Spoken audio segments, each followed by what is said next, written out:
Hey guys, and welcome to this week's video. Now this week I'm talking all about trust. Trusting other people and other people trusting you. Now I don't trust easily at all. I have been burnt too badly over the past with trusting people too easily and letting people in, and now I don't really trust anyone completely. I always have a wall built around me that will sort of protect me against anyone that is gonna break me, if that makes sense. I never let someone completely all the way in because I've been burnt too badly before. Is that a healthy thing to do? Probably not, but that's just how I've learned to live with everything. But I do not trust easily. And when my mental illness came along, the idea of trusting people with the worst part of me and the thing that I was most ashamed about myself and the thing I hated about myself and my deepest, darkest demons was terrifying, and it was a no-go.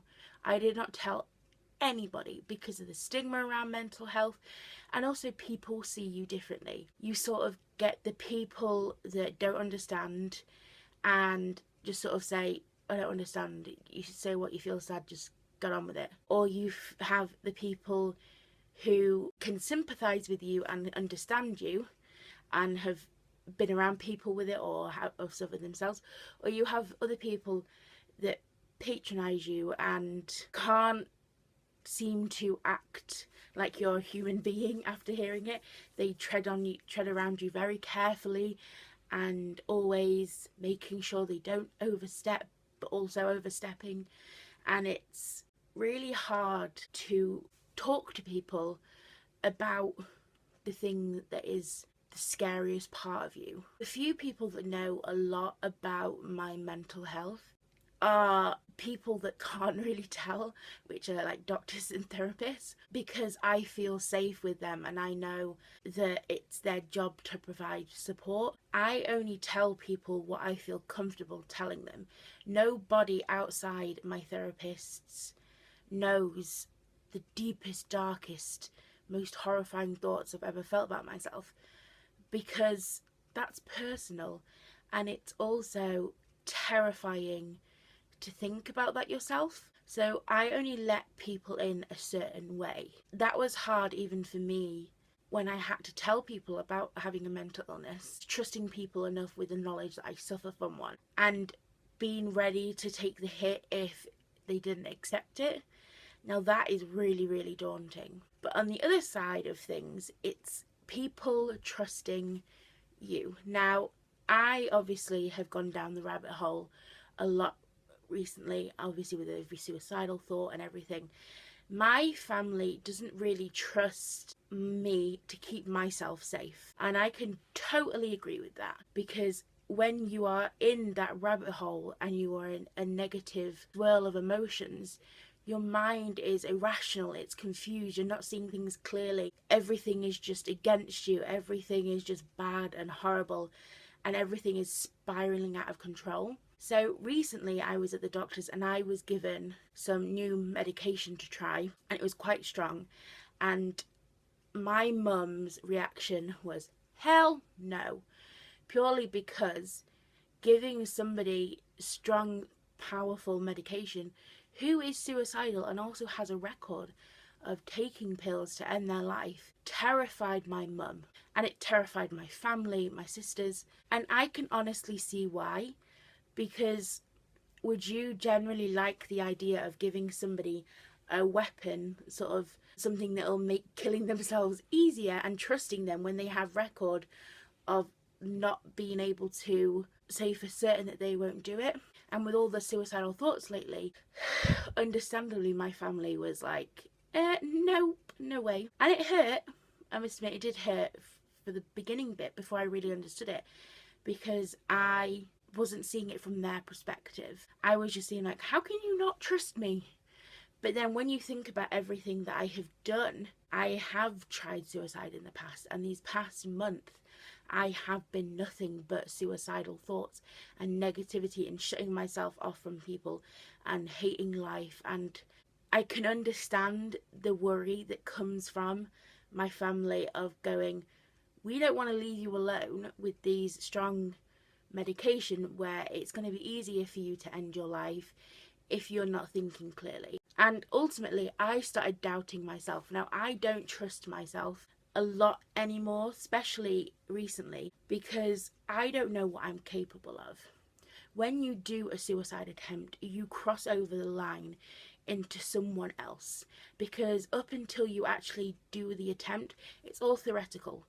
You never really know if you're fully going to be able to do it until you actually cross the line into an attempt. And once you cross that line over to the attempt, you become someone else who is willing to throw everything out the window to end their life, and is willing to jump without thinking and just give in to that negativity hole. So when the suicidal thoughts came back up again and my mind started spiraling out of control, of course my first reaction was, I don't really know how to handle this, because I know I'm a lot stronger than I was in the past when I tried an attempt at suicide, but for some reason these thoughts have cropped back up. There's a possibility that I could do it now. So when I sort of listened to what my family was saying and their concerns, I doubted myself and was like, I don't think that I should be responsible for these types of things, because when you are in that negativity, you are not thinking clearly. You are just looking for something to end the pain and to give you a break and to get you out of this whirlwind of emotion. And I don't want to do something stupid on a whim when I feel like I'm spinning out of control, when that isn't how I really want to go. So we've come up with a compromise that my mum is gonna look after them and give them when I need them, and I feel a lot more comfortable in myself. My family feels a lot more in control with that, because it's a balance of knowing when to push yourself and to stand up and say, look, you're being unreasonable, I've given you no place not to trust me. But then you've also got to be realistic and realise that when you do things like self-harm or suicidal attempts, it doesn't just affect you, it affects everybody. And I know that my family's trust in my mental well-being has gone down a lot, because they don't know that I am not capable of doing it, because they've seen in the past that I am very willing and capable to do it. So to them, when the doctor gave me this medication, to them it was like they needed to control the situation to know that I would be safe. And I had to step down on my pride and step down and say, look, I get it.